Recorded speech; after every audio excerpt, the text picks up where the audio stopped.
toque do celular rompeu o silêncio sufocante do corredor do hospital. As luzes frias piscavam sobre o piso manchado de desinfetante e o cheiro metálico do sangue seco ainda grudava nas minhas mãos. Eu atendi tremendo, esperando uma voz que me acolhesse. Mas o que veio foi uma lâmina. Se está bem o suficiente para me ligar, então se vira sozinho. 2 frases, geladas, ditas com uma calma assassina. Antes que eu pudesse reagir, a linha caiu. O bip do fim da ligação ecoou mais alto do que os gritos da dor no meu corpo.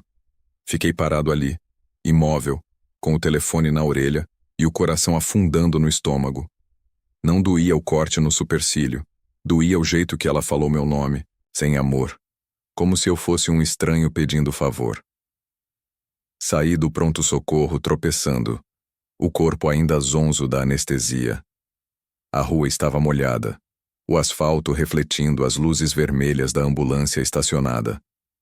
O vento frio me lembrou que eu nem tinha levado casaco. Andei até o ponto de ônibus tentando entender o que aconteceu.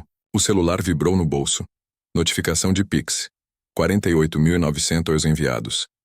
Meu coração disparou. Abri o aplicativo. O destinatário. CF Imobiliária. Procuração. Procuração?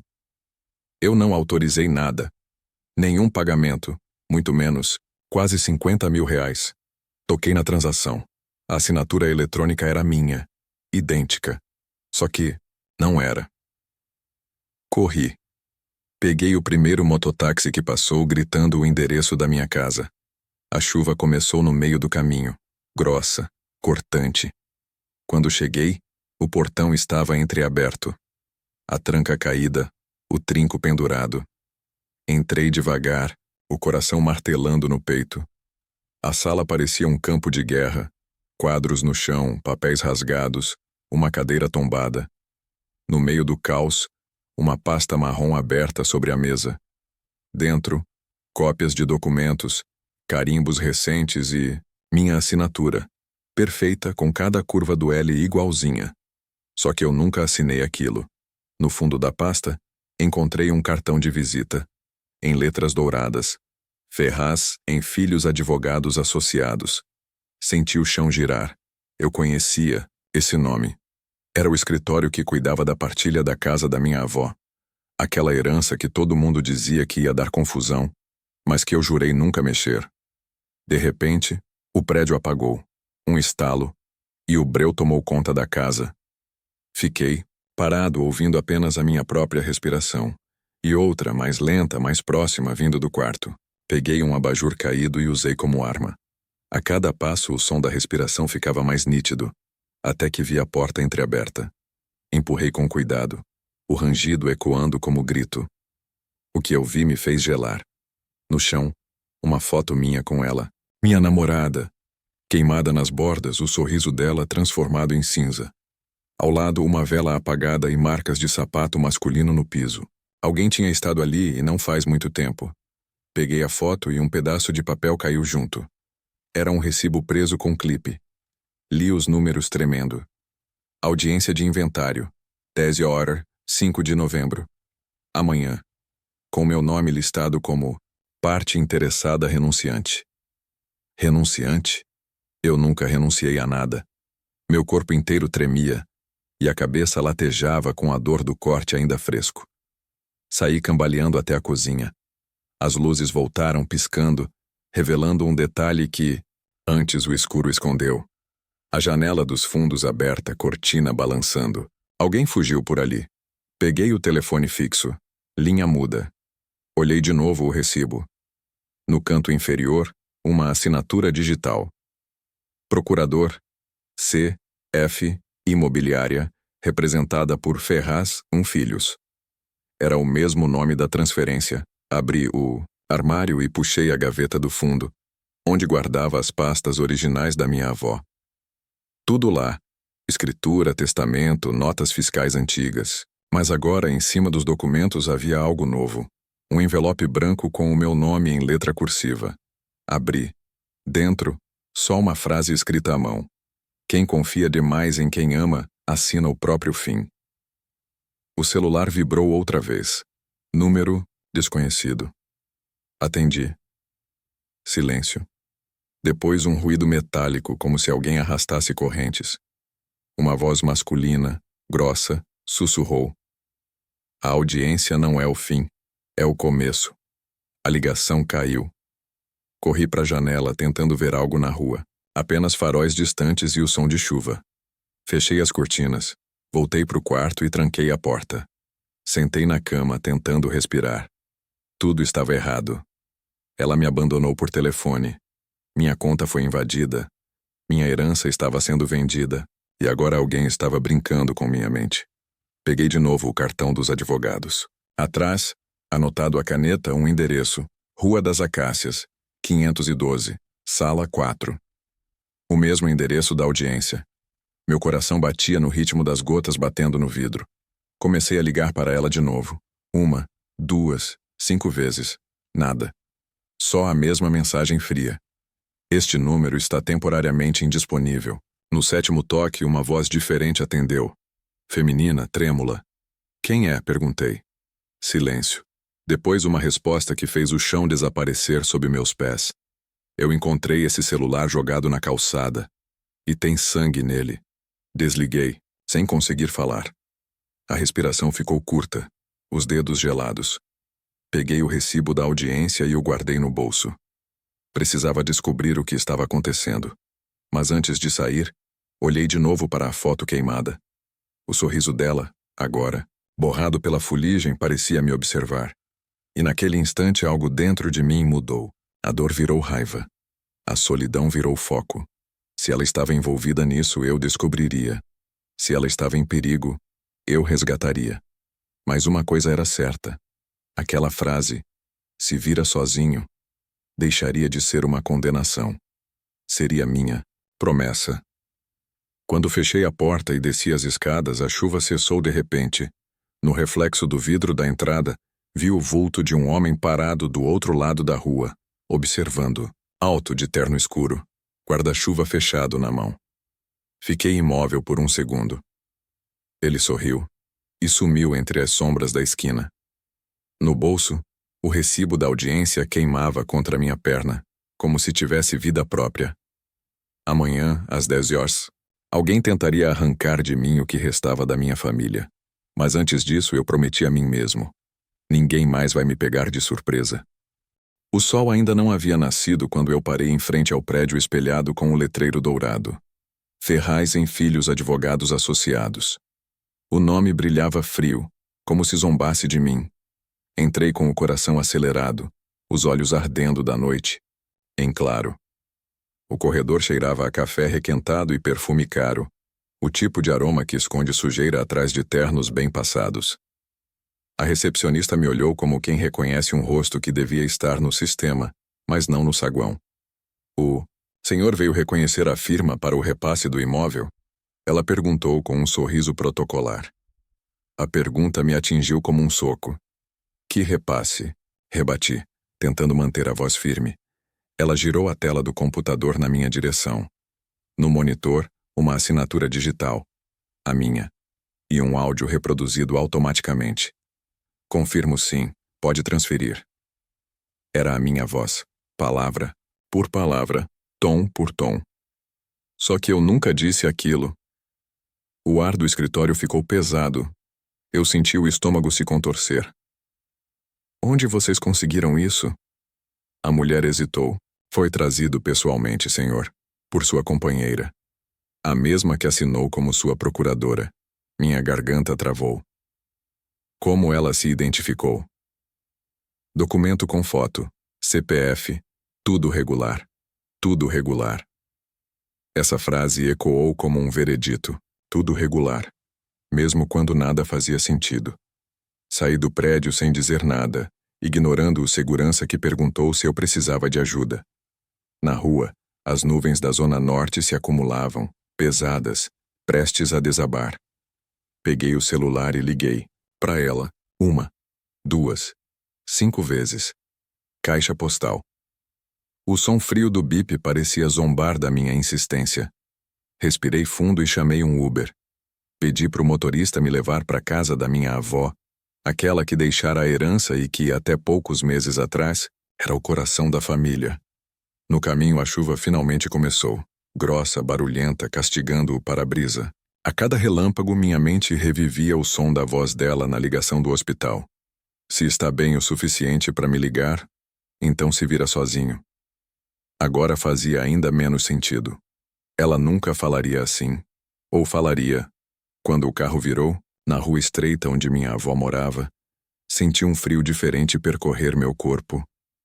A fachada, antes coberta por azulejos antigos, agora estava pichada com letras vermelhas. Vendido.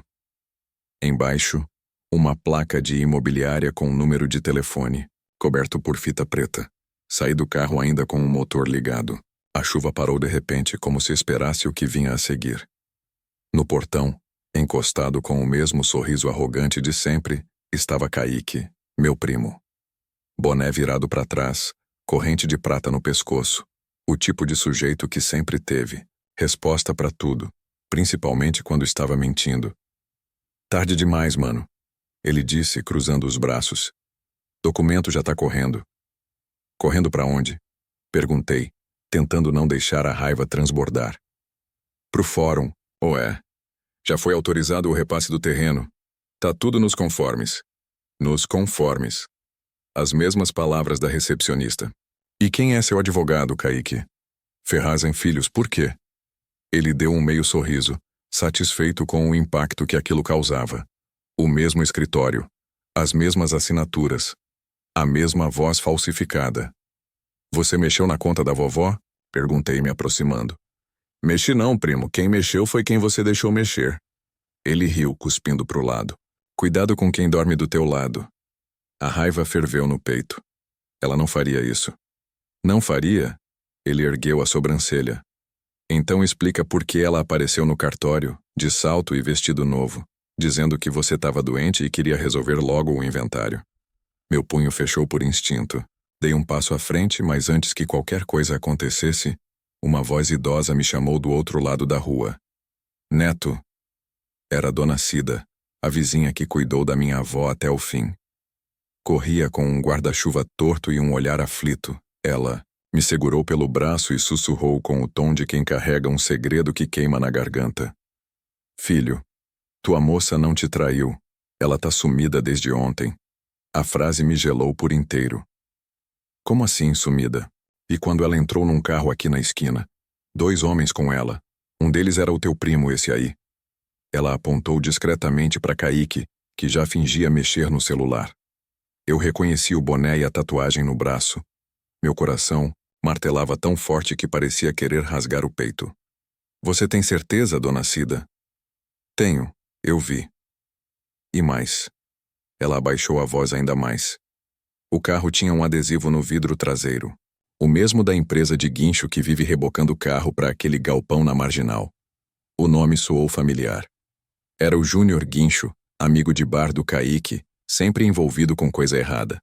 Juntei as peças na cabeça. O escritório, a assinatura. Falsa, o repasse do imóvel, o sequestro. Não era um simples golpe. Era uma trama armada há meses. E eu estava no centro, cego e vulnerável. Olhei para Dona Cida, tentando controlar o desespero. Você pode me mostrar o lugar? Ela assentiu com os olhos marejados. Posso. Mas vai armado de coragem, filho. Lá ninguém joga limpo. Kaique notou nossa conversa e se aproximou. Que foi, primo? Tá achando que é novela? Isso aqui é negócio. Quem dorme perde. Antes que eu respondesse, o barulho de um motor potente ecoou na rua. Um carro prata passou devagar. Os vidros escuros refletindo minha expressão. Reconheci o som do escapamento. O mesmo carro que Dona Cida descrevera. De repente, tudo ficou claro. Minha namorada não me abandonou. Ela foi usada.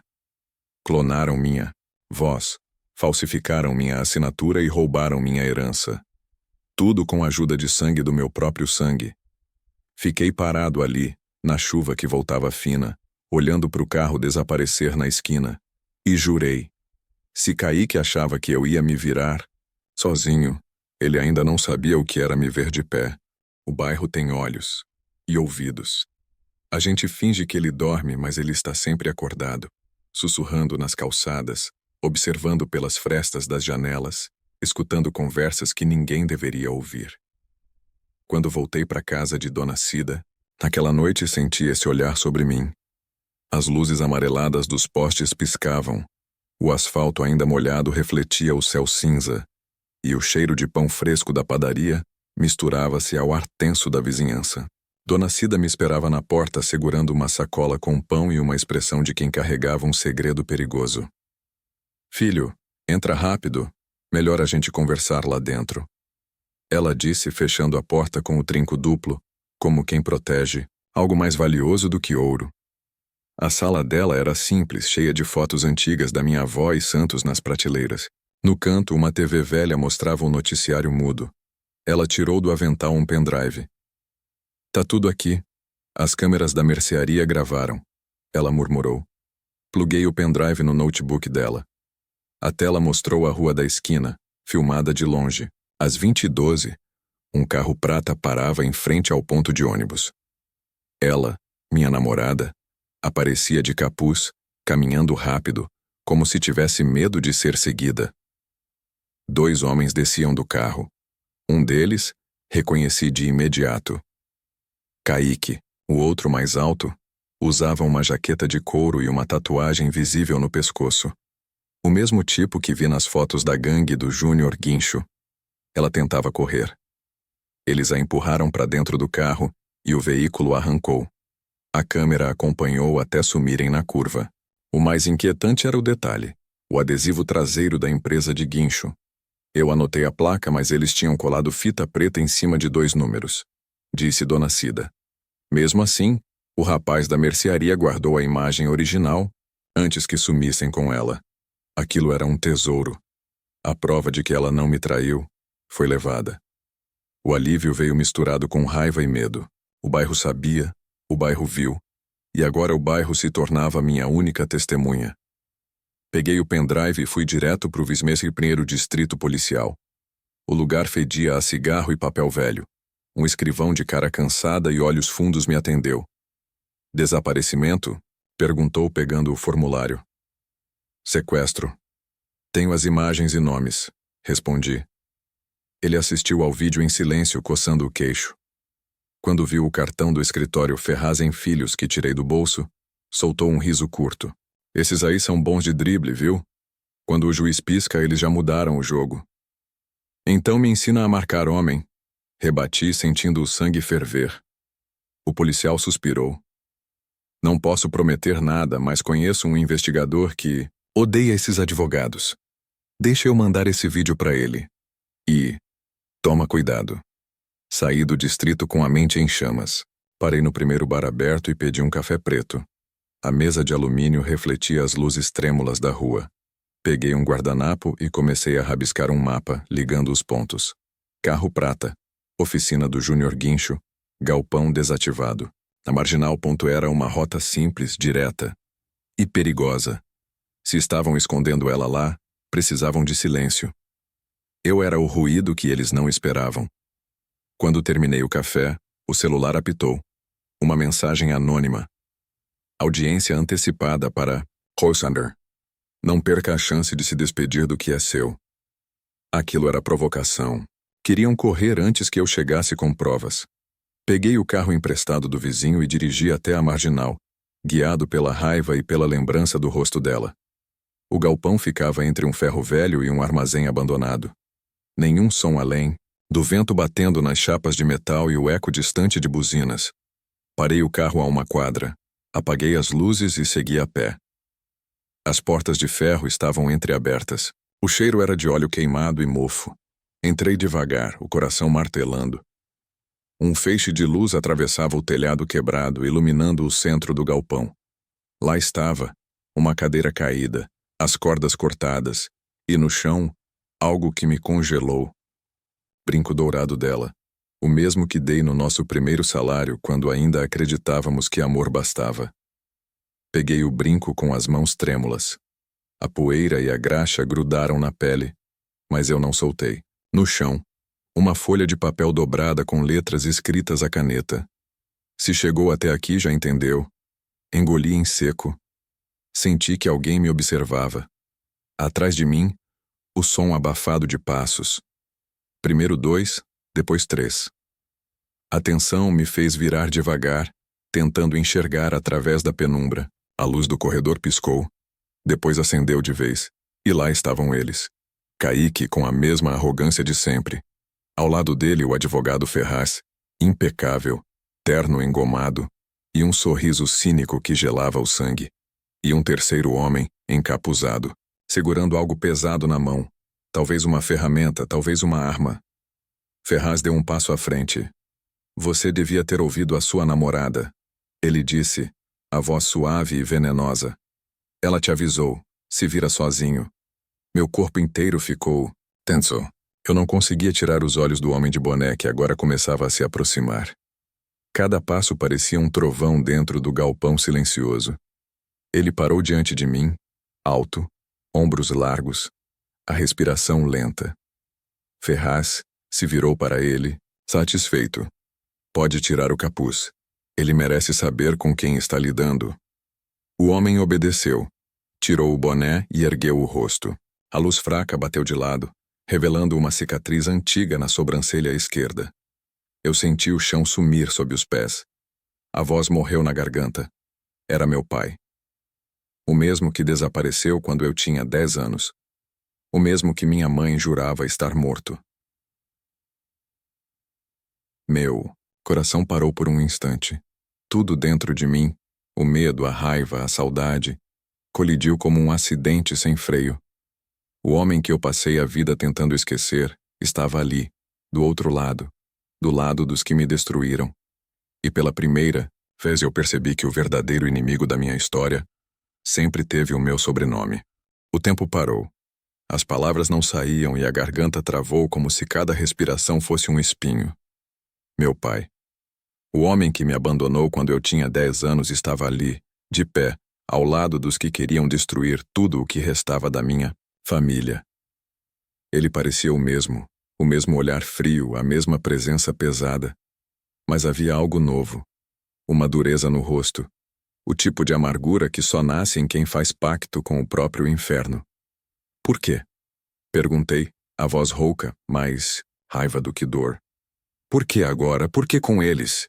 Ele deu um meio sorriso, aquele mesmo que usava antes de sumir nas noites de bar. Porque você não nasceu para esse sobrenome, respondeu cuspindo as palavras como veneno. Sempre foi mole, igual sua mãe. A frase queimou mais do que qualquer golpe. Ferraz, o advogado, aproveitou o silêncio. Chega de sentimentalismo. Ele tirou do bolso um pendrive reluzente. A autorização está toda aqui. A sua voz, o seu ok, o seu pix, tudo blindado. Kaique riu. Um riso curto, debochado, o riso de quem acredita estar do lado vencedor. Viu, primo? A tecnologia é uma beleza. Nem precisa mais sujar as mãos. Olhei para os três e senti o corpo inteiro ferver. Tentei segurar a raiva, mas as mãos tremiam. Blindado? Perguntei com um meio sorriso. Então me explica minha namorada sendo levada à força. O silêncio que se seguiu foi pesado.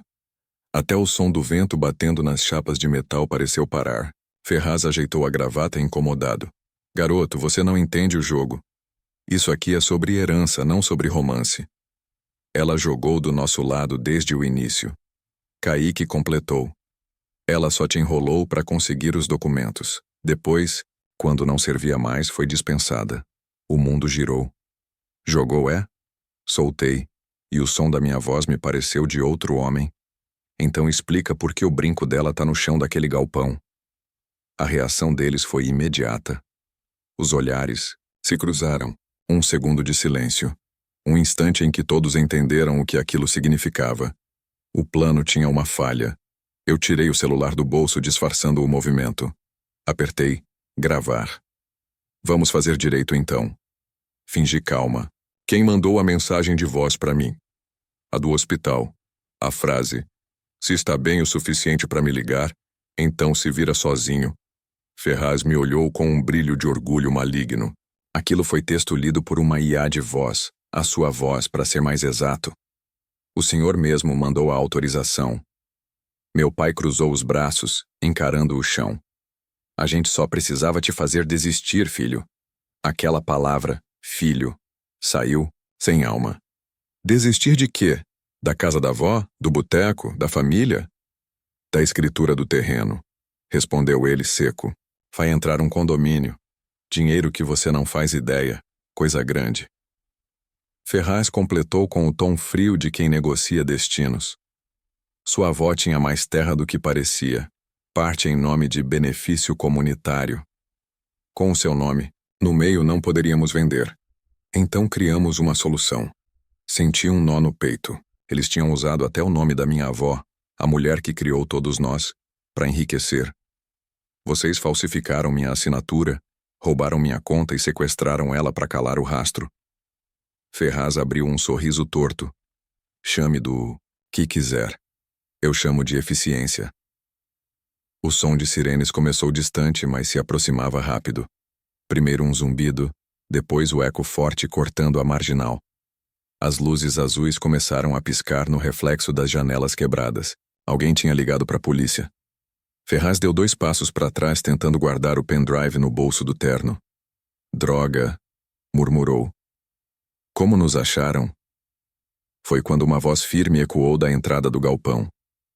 Mãos na cabeça, as portas de ferro foram arrombadas e 6 policiais invadiram o lugar. Entre eles um homem de uniforme gasto, rosto de quem conhece o bairro há décadas. Major Farias, amigo de dominó de Dona Cida. Ele me reconheceu de imediato. Você tá bem, garoto? Perguntou, já com a arma apontada para os 3. Assenti. Eles falsificaram tudo. Tá tudo aí. Apontei pro pendrive no bolso do advogado. Voz clonada, procuração falsa, sequestro. Ferraz tentou argumentar, mas 2 policiais já o encurralavam contra a parede. Vocês não sabem com quem estão mexendo, gritou a voz quebrando. Sabemos sim, respondeu o major. Com o ladrão engravatado, meu pai ainda estava parado, imóvel, como se o mundo ao redor fosse só um eco distante. Filho, disse num tom que nunca ouvi antes. Eu não sabia que ia chegar a esse ponto. Olhei para ele e senti uma mistura de pena e nojo. Eu não sou seu filho hoje. As palavras saíram firmes. Eu sou prova. O policial ao lado confirmou, recolhendo o pendrive com luvas. Temos o suficiente para levar todos. As algemas estalaram. Ferraz e Kaique foram empurrados para fora. Meu pai deu um último olhar, vazio, derrotado, antes de ser levado. A chuva começou a cair outra vez, lavando o chão manchado de graxa e lama. O major se aproximou e me entregou o celular que haviam recolhido no carro de Kaique. Achamos isso lá fora. Tinha mensagens deletadas e uma gravação. Pressionei o play. Era a voz da minha namorada, fraca, trêmula. Se ele aparecer, digam que eu tentei avisar, que eu deixei o brinco para ele achar. O rádio no peito do sargento chiou, interrompendo o momento.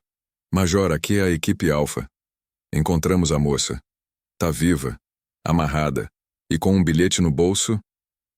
Para ele, o major me olhou com espanto. Parece que a história ainda não acabou, garoto. Eu fechei os olhos e respirei fundo. Pela primeira vez não senti medo.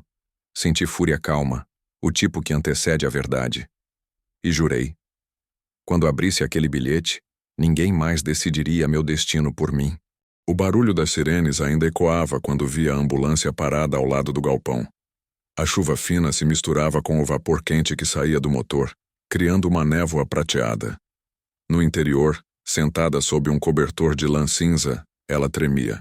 Os olhos estavam inchados, o rosto pálido, e as mãos ainda amarradas por restos de corda. Quando me aproximei, ela levantou o olhar. Um olhar que misturava culpa e alívio, como se pedisse perdão antes mesmo de falar. O Major Farias me deu espaço, afastando os curiosos e os repórteres que começavam a aparecer. O ar parecia denso, como se todo o bairro tivesse parado para assistir a verdade nascer. A ligação... Não fui eu.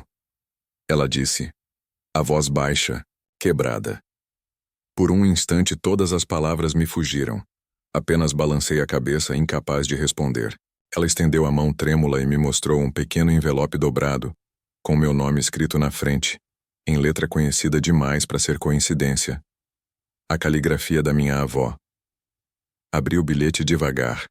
O papel estava úmido, as bordas rasgadas, as palavras curtas, diretas, do jeito dela.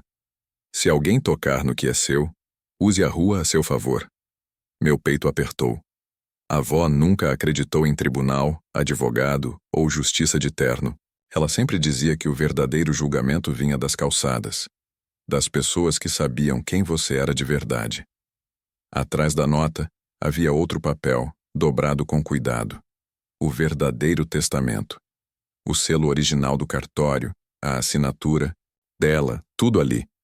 Só que o conteúdo era completamente diferente do documento falso que Ferraz e meu pai tentaram usar.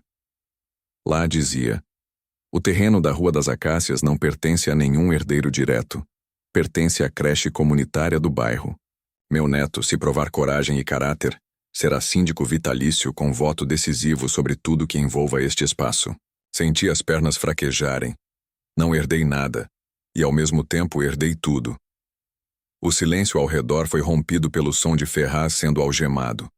Ele tentava argumentar, mas o major o calou com um simples gesto. Kaique gritava, esperneava, chamando todo mundo de traidor. Meu pai, algemado também, apenas abaixou a cabeça, o rosto envelhecido anos em segundos. Você sempre foi mais homem do que eu, ele murmurou, e aquelas palavras foram o primeiro pedido de perdão que já ouvi dele. Eu não respondi. Só o olhei com um misto de raiva e pena. Não havia nada mais a dizer. O passado já tinha levado tudo o que podia. Agora, restava o que vinha depois. Minha namorada ainda me observava da ambulância. Me aproximei e sentei ao lado dela. A respiração dela estava mais calma agora. Eu bati na porta da sua casa ontem para te contar, ela disse. Queria te mostrar o testamento verdadeiro. E sumiu, completei. Ela assentiu. Me puxaram para o carro. Fizeram aquela ligação com a sua voz. Eu ouvi. Foi horrível. Olhei para ela com um nó na garganta. E mesmo assim você deixou o brinco no chão. Um sorriso fraco surgiu nos lábios dela. Para você me achar, eu sabia que você não ia parar. O major interrompeu, trazendo os papéis autenticados. O juiz já confirmou a validade do documento. O terreno agora é oficialmente da creche. E você... Ele me entregou uma pasta com o selo da prefeitura. É o novo síndico vitalício. A notícia se espalhou mais rápido do que o vento. Nos dias seguintes, o bairro inteiro se uniu como nunca. Voluntários pintando muros, crianças correndo, gente doando móveis, tinta, cimento. O espaço que antes era símbolo de briga virou símbolo de renascimento. No pátio, um novo letreiro brilhava. Creche Dona Benedita, para todos os netos do bairro. Eu trabalhava todos os dias ali, assinando papéis, coordenando mutirões, tomando café preto numa caneca velha com o nome da minha avó gravado. As pessoas me chamavam de seu neto, o apelido que ela sempre usava. Pela primeira vez em muito tempo, eu sentia que o sobrenome que meu pai sujou tinha voltado a significar algo bom. Minha namorada ajudava com as crianças, recuperando o sorriso aos poucos. Às vezes, a pegava parada na porta, observando o prédio, como se tentasse acreditar que aquilo tudo era real. Eu também custava a acreditar. A dor ainda estava ali, mas agora misturada com um tipo de paz que só vem depois da tempestade. Naquela noite, depois que todos foram embora, fiquei sozinho na sala da creche, olhando os brinquedos novos e as paredes recém-pintadas. O relógio marcava quase meia-noite. O silêncio era tão puro que dava para ouvir o som distante de uma bola quicando na rua. Então, o celular vibrou. Número desconhecido. Atendi por instinto. Se está bem o suficiente para me ligar, então se vira, sozinho. Disse a minha voz. O sangue gelou. Era o mesmo tom, a mesma respiração. Por um segundo achei que fosse algum resquício da falsificação. Alguém tentando me assustar. Mas não. Aquela frase agora tinha outro peso. Fiquei ouvindo a gravação repetir até o final e, quando Terminou, simplesmente desliguei. Olhei para o teto e sorri de leve. Minha avó sempre dizia que a mentira tem pernas curtas, mas asas longas. Voa rápido, mas nunca chega longe. E ela tinha razão. O sol da verdade acaba queimando tudo o que é sombra. Fechei o celular, respirei fundo e deixei o silêncio preencher o espaço. Lá fora, o bairro dormia tranquilo pela primeira vez em meses. Eu também podia descansar. Não com dinheiro, nem com vingança, mas com justiça. Não fiquei com herança nenhuma, mas fiquei com um bairro inteiro, uma creche viva e o legado de uma mulher que acreditava que coragem não era gritar mais alto, era sustentar a verdade mesmo quando todo mundo tenta te vender um atalho. E enquanto apagava as luzes e saía para a rua, pensei no que ela teria dito se estivesse ali. Talvez algo simples, algo dela. Agora sim, meu filho, a rua é sua.